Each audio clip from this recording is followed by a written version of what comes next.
Zombie Apocalypse.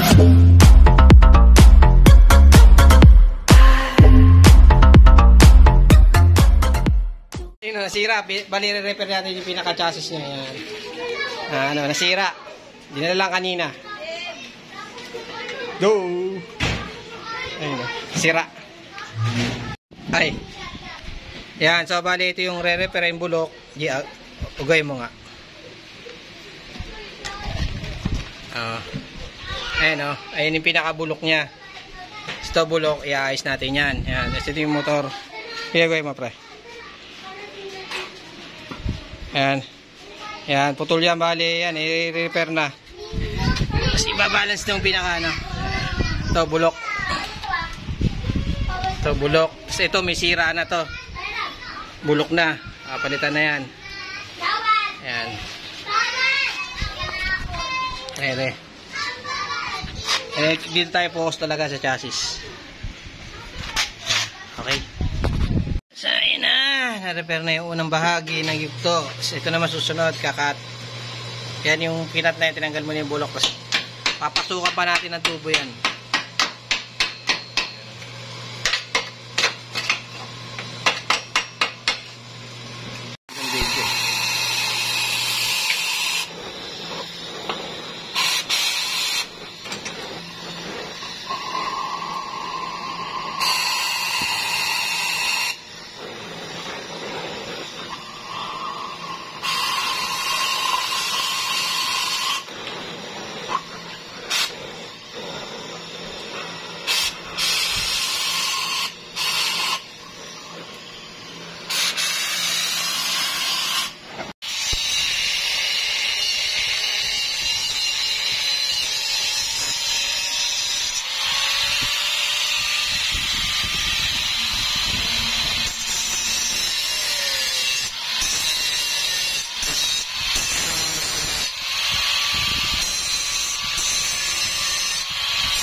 Bale, tapos na yung pinaka chassis repair niya. Ayan, nakita nyo, okay na, nalilinis na chassis. Niwashing ko muna. Ayan, nilihan nung kasama ko.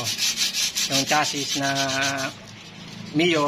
Kaya ito bali yung ginawa natin. Yan, nalilihan lang niya. Dinoblihan na yung, yan, dinoblihan na natin to para patigas. Yan, tapos nililihan lang yung pinaka chassis niya para kumapit yung pintura. Tapos alay na alay din yan. Yung kanina na nakaganon. Tapos yung pinaka niyan, pit na pit din.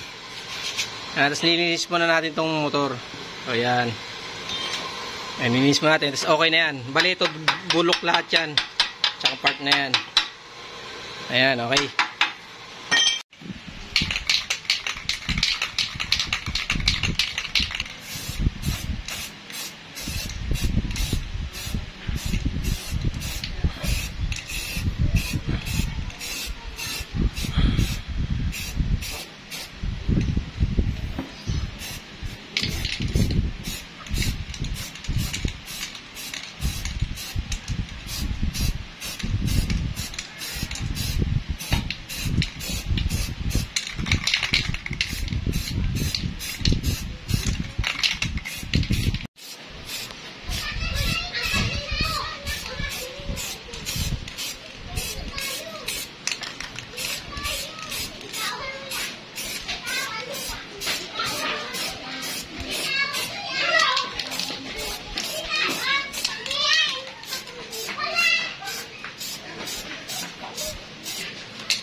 Marami pa naman top coat, di ba?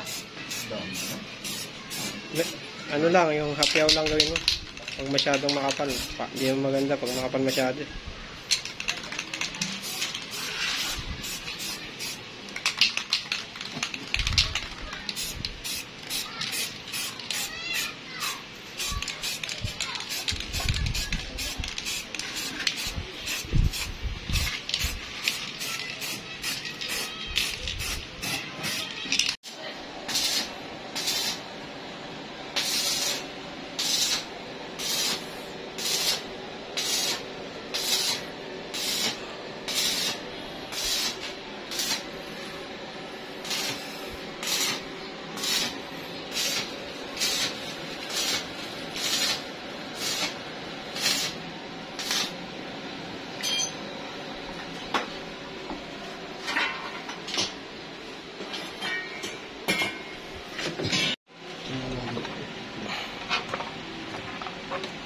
Diyan. Ano sabi ng mga wire naman? Sige, may makita.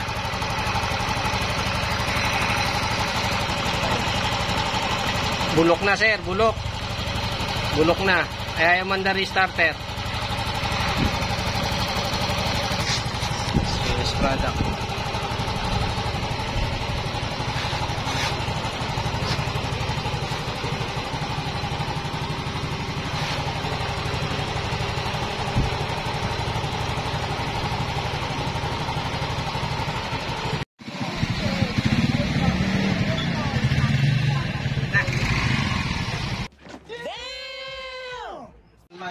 So bale, yan yung finished product ng ating Mio Soul Oil na 125. Yan, nakita nyo, pit na uli yung pinakakain niya. Sa unang video pinakita ko, nabali yung chassis niya, bali nawala rin sa, na-disforma rin yung forma ng kaha.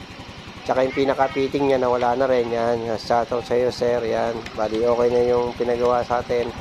Yan, pit na yun. Bali, papakarwas pa natin yan para malinis naman tingnan, para matuwa naman si sir. Nakita nyo, pit na uli yung kaha, para wala nangyari. Parang original na uli siya. So yeah, maraming salamat po sa nakapapanood sa akin ng video. Tsaka follow naman po o kaya subscribe my YouTube channel yan, Rick Metal, tsaka sa Facebook page yan. Salamat po yan. Okay na po yung kaha. Yan pinakikita ko kasi lagi pinakikita yung pinaka-fitting yan. Kasi po pag nagre-repair po kami, talagang kailangan po fit din yung kaha. So kahit matrabaho po yung pagpipitting ng kaha, tsaka alay na alay po yan. Again